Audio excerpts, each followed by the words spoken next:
बिस्मिल्लाहिर्रहमानिर्रहीम। अस्सलाम वालेकुम। मेरा नाम सैयद मोहम्मद अली शाह है और आप देख रहे हैं अली मैथ्स अकेडमी।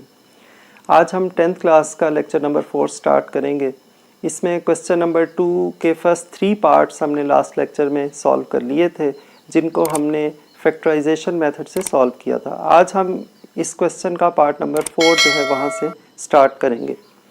तो सबसे पहले देखें पार्ट नंबर 4 में जो इक्वेशन गिवन है, सबसे पहले हमें इसको स्टैंडर्ड फॉर्म में लिखना है। उसके लिए 152 को लेफ्ट साइड पे ले आएंगे तो ये माइनस हो जाएगा, तो ये हमारे पास इसकी स्टैंडर्ड फॉर्म आ गई। अब हमने 152 के ऐसे फैक्टर्स बनाने हैं जिनको माइनस करने से आंसर 11 आए। तो हमने रफ कॉलम में 152 के फैक्टर्स बनाना शुरू किए। सबसे पहले 2 से डिवाइड किया, 76 आया। तो ये दो फैक्टर्स हैं, हमने देखा 76 में से 2 माइनस करें तो 11 नहीं बनता। फिर हमने 76 को फर्दर 2 से डिवाइड किया तो हमारे पास 38 आ गया। तो ये हमारे पास अगर 2 को 2 से मल्टीप्लाई करें, ये फैक्टर बन गया 4 और 38 में से 4 माइनस करें, फिर अभी 11 नहीं बनता। फिर हमने 2 से डिवाइड किया तो हमारे पास 19 आ गया। अब अगर इन तीनों को मल्टीप्लाई करें तो ये बनता है 8 और ये फैक्टर है 19। अब 19 में से 8 माइनस करें तो हमारे पास 11 आ जाता है। इट मीन्स कि ये दो फैक्टर्स हैं जिनको हम यूज करेंगे। तो सबसे पहले एक्स स्क्वायर तो हमने एज इट इज लिखा, और जो मिडल टर्म का साइन होता है वो हम बड़ी टर्म के साथ लगाते हैं, और बड़ा फैक्टर क्या है 19। तो हमने ये माइनस साइन लगाया 19 के साथ, और ये जो एक्स है दोनों फैक्टर्स के साथ आएगा। अब क्योंकि यहाँ पे लास्ट टर्म के साथ माइनस साइन है, इट मीन्स के दोनों फैक्टर्स के साइन एक दूसरे से अपोजिट होंगे। तो माइनस तो हम ऑलरेडी यूज कर चुके हैं, तो इसलिए दूसरा साइन प्लस आ जाएगा 8 के साथ। तो ये बन गया 8x। अब हमने फर्स्ट 2 टर्म्स और नेक्स्ट 2 टर्म में से कॉमन लेना है। तो इन दोनों में से एक x कॉमन ले लिया, एक्स स्क्वायर में से एक x बचा, यहाँ से 19 बचा, x कॉमन में आ चुका है। उसके बाद इन दोनों टर्म्स में से 8 कॉमन ले लिया, तो यहाँ से x बचा, और 152 को 8 से डिवाइड किया तो 19 आ गया। अब इन दो टर्म्स में से x माइनस 19 दोनों में कॉमन है, वो अलग लिख लिया, और जो बाहर कॉमन आया हुआ था वो एक ब्रैकेट में इकट्ठा कर दिया। अब इन दोनों को अलग अलग जीरो के इक्वल लिखा, और यहाँ से माइनस 19 राइट साइड पे गया प्लस 19, और प्लस 8 राइट पे गया माइनस 8।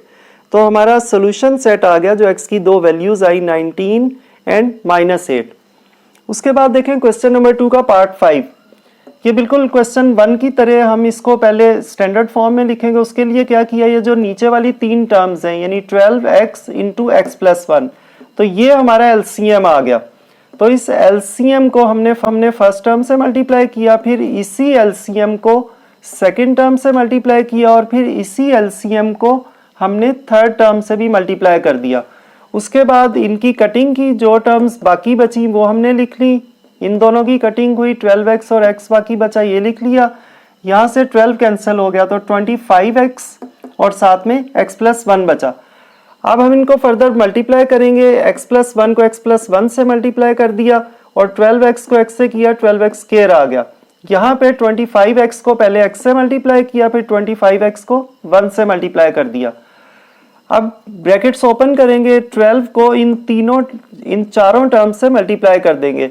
तो ये हमने सारी टर्म्स को 12 से मल्टीप्लाई कर दिया, और ये 12x स्क्वायर उसी तरह आ गया, ये दोनों टर्म्स भी उसी तरह नीचे आ गई। अब हम लेफ्ट हैंड साइड को फर्दर सिंप्लीफाई करेंगे। आप देखें एक्स स्क्वायर वाली दो टर्म्स हैं और दोनों के साइन सेम हैं, तो 12 प्लस 12 24x स्क्वायर बन गया। उसके बाद x वाली भी दो टर्म्स हैं, 12 प्लस 12 ये भी 24x बन गया, और 12 इसी तरह आ गया।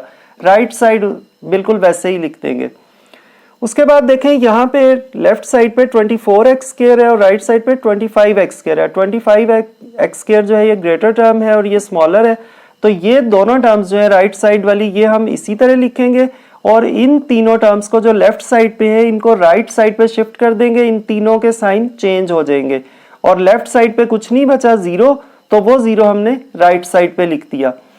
अब एक्स स्क्वायर वाली फिर दो टर्म्स हैं, 25x स्क्वायर एंड 24। तो 25 में से 24 माइनस हो गया, तो ये 1x स्क्वायर बच गया। तो 1 नॉर्मली हम लिखते नहीं है, तो ये सिर्फ x स्क्वायर आ गया। इसी तरह 25x एंड माइनस 24x, 25 में से 24 माइनस कर दिए तो 1 बचा, तो सिर्फ x आ गया यहाँ पे, और माइनस 12 इसी तरह आ गया, राइट साइड 0। अब हमने ये स्टैंडर्ड फॉर्म में जो क्वाड्रेटिक इक्वेशन आ गई है इसके फैक्टर्स बनाने हैं, यानी 12 के ऐसे फैक्टर्स जिनको माइनस करें तो आंसर 1 आए, क्योंकि यहाँ पे कुछ ना लिखा हो तो कोफिशिएंट 1 होता है। तो ये छोटी टर्म है, आप जबानी दे सकते हैं। 6 में से 2 माइनस करें जो 12 के फैक्टर्स हैं तो 4 आता है, और दूसरे फैक्टर्स जो है वो 4 और 3 है, तो 4 में से 3 माइनस करें तो 1 आ जाता है। इट मीन्स के 4 और 3 हमारे फैक्टर्स बन गए। जो साइन मिडल टर्म के साथ लगा हुआ है वो हमने बड़े फैक्टर के साथ लगाना है। इट मीन्स के प्लस 4x बना, और क्योंकि यहाँ पे माइनस है तो दोनों साइंस अपोजिट होंगे, तो प्लस ऑलरेडी लग चुका था तो इसलिए 3x के साथ हम माइनस साइन लगा देंगे, -12 इसी तरह। अब हम दो टर्म्स में से कॉमन लेंगे, इन दोनों में से x कॉमन है, यहाँ से x स्क्वायर में से एक x बाहर, एक यहाँ बच गया और यहाँ से 4 आ गया क्योंकि x कॉमन में आ चुका है।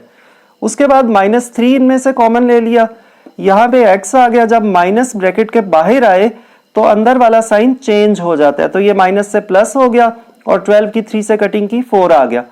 अब इन दोनों टर्म्स में से x + 4 जो कॉमन है वो कॉमन ले लिया, और जो ब्रैकेट्स के बाहर टर्म्स थी उनको एक ब्रैकेट में इकट्ठा कर दिया। अब इन दोनों फैक्टर्स को अलग अलग 0 के इक्वल लिखा, तो x की वैल्यू आ गई -4, और यहाँ से x की वैल्यू -3 राइट पे गया तो +3 हो गया। तो हमारा सोल्यूशन सेट आ गया -4 और 3। क्वेश्चन नंबर 2 का लास्ट पार्ट है, पार्ट नंबर 6। इसमें ये इक्वेशन गिवन है। सबसे पहले हमें इसको स्टैंडर्ड फॉर्म में लिखना है। तो इसमें नीचे जो 3 टर्म्स आ रही हैं इन तीनों को कंबाइन कर लिया, ये हमारा एलसीएम आ गया। तो इस सारे एलसीएम से हमने फर्स्ट टर्म को मल्टीप्लाई कर दिया, फिर इसी एलसीएम से हमने सेकेंड टर्म को मल्टीप्लाई कर दिया, और फिर ये माइनस लगा के इसी एलसीएम से हमने लास्ट टर्म को भी मल्टीप्लाई कर दिया। अब यहाँ से x - 9 कैंसिल हो गया, 2 आया और ये दो फैक्टर्स आ गए। उसके बाद इक्वल के बाद यहाँ से ये 1 है और ये दो फैक्टर्स बाकी बचे, ये आ गया x - 3 कैंसिल हो गया। उसके बाद ये माइनस साइन और ये 1 आ गया, x - 4 कैंसिल हुआ और ये दो फैक्टर्स बाकी बचे, ये हमने लिख लिए। अब हम दो फैक्टर्स को मल्टीप्लाई कर देंगे। x को x से किया x², x को -4 से -4x, उसके बाद -3 को दोनों से मल्टीप्लाई करना है, -3 × x -3x, +3 4 12, तो ये मल्टीप्लाई हो गए। इसी तरह इन दोनों को मल्टीप्लाई करेंगे, x × x x², फिर -4x, फिर -9x, फिर +9 4 36, उसके बाद -1, और इन दोनों को मल्टीप्लाई करेंगे x², फिर x × -3 3x, -9 × x -9x, +9 3 27। इनको फर्दर सिंप्लीफाई करेंगे, ये जो दो टर्म्स हैं x वाली, इनको आपस में प्लस माइनस कर लेंगे, -4 और -3 7x, बाकी सारा कुछ उसी तरह। इधर से भी बाकी सारी टर्म्स उसी तरह, -4 और -9 13x, और यहाँ से भी x² और 27 उसी तरह, -3 और -9 12x। अब हम सारी ब्रैकेट्स को ओपन कर देंगे। 2 को इन तीनों टर्म्स से मल्टीप्लाई कर दिया, इक्वल के बाद 1 से मल्टीप्लाई करें तो कोई फर्क नहीं पड़ता और बाहर प्लस साइन था, तो ये सारी टर्म्स इसी तरह आ गई तीनों। यहाँ पे 1 से मल्टीप्लाई करने से इन टर्म्स को कोई फर्क नहीं पड़ेगा, लेकिन माइनस साइन क्योंकि ब्रैकेट के बाहर है तो इन तीनों टर्म्स के साइंस चेंज कर दिए हमने। उसके बाद लेफ्ट साइड वाली सारी टर्म्स उसी तरह लिखी और राइट पे x² प्लस और x² माइनस, ये दोनों कैंसिल आउट हो गए। -13x एंड +12x, बड़ी टर्म का साइन माइनस आया और 13 में से 12 माइनस कर दिए तो 1 बचा, तो हमने सिर्फ x लिख लिया। उसके बाद 36 में से 27 माइनस किए तो 9 आ गया। अब ये तीनों टर्म्स जो लेफ्ट साइड पे हैं ये इसी तरह लिख ली, और राइट वाली दोनों टर्म्स को लेफ्ट साइड पे ले आएंगे, तो -x इस तरफ आया +x और +9 इस तरफ आया तो -9। अब देखें 2x² x² वाली और कोई टर्म नहीं है, इसी तरह आ गया। -14x एंड +x, तो बड़ी टर्म का साइन माइनस आया और 14 में से 1 माइनस कर दिया, तो ये बन गया 13x। उसके बाद 24 में से 9 माइनस कर दिए, 15 आ गया। तो ये हमारे पास इक्वेशन स्टैंडर्ड फॉर्म में आ गई। अब हम इसकी फैक्टराइजेशन करेंगे। तो सबसे पहले हमने ये इक्वेशन लिख ली स्टैंडर्ड फॉर्म में। अब देखें x² का कोफिशिएंट है, तो इस कोफिशिएंट को पहले 15 से मल्टीप्लाई करेंगे, तो 2 × 15 बन जाता है 30। तो हमने 30 के ऐसे फैक्टर्स बनाने हैं जिनको प्लस करें, ये साइन हमें बता रहा है फैक्टर्स को प्लस करेंगे, तो 30 के ऐसे फैक्टर्स जिनको प्लस करने से आंसर 13 आ जाए। तो ये रफ कॉलम में हमने 30 के फैक्टर्स बना लिए, जो बनते थे 2 3 और 5, ये 3 फैक्टर्स बने। अब देखें सबसे पहले अगर 2 3 6 करें और ये 5 है, 6 + 5 11 बनता है, हमें चाहिए 13। उसके बाद अगर 2 को 5 से मिलाएं तो ये बन जाता है 10 और ये 3 हमने अलग लिख लिया। अब 3 और 10 को अगर ऐड करें तो आंसर 13 आता है। तो ये दो हमारे फैक्टर्स बन गए। सबसे पहले 2x² उसी तरह लिखा, जो बड़ा फैक्टर होता है उसके साथ जो मिडिल टर्म का साइन है वो हम लगाते हैं। तो 10 के साथ हमने माइनस लगा दिया और यहाँ पे क्योंकि कांस्टेंट टर्म के साथ प्लस साइन आ रहा है, इट मीन्स के दोनों फैक्टर्स के साइन बिल्कुल एक जैसे होने चाहिए। तो यहाँ पे मिडिल टर्म की वजह से क्योंकि पहले माइनस लगा चुके थे, इसलिए 3 के साथ भी अब माइनस ही लगाना पड़ेगा ताकि दोनों साइन सेम हो इस प्लस की वजह से। तो ये 3x दूसरा फैक्टर बन गया, 15 उसी तरह। अब हमने फर्स्ट 2 टर्म्स में से एक तो इनमें से 2 कॉमन है 2 और 10 में से, और एक इन दोनों में से x कॉमन है, तो 2x कॉमन आ गया। यहाँ से एक x बचा और ये माइनस साइन 10 को 2 से डिवाइड किया 5x बाहर आ चुका है। इन दोनों में से 3 कॉमन है क्योंकि 15 भी 3 पे डिवाइड हो जाता है, तो माइनस जो साइन इधर हो वही लगा लेते हैं, 3 आ गया।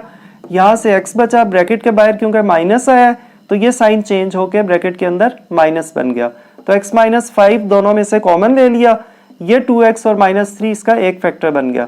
अब इन दोनों फैक्टर्स को हमने अलग अलग 0 के इक्वल लिखा। यहाँ से -5 राइट पे गया +5 और यहाँ से -3 राइट पे गया +3 और 2 इधर आके डिवाइड हो गया। तो हमारा सॉल्यूशन सेट बन गया 5 and 3/2।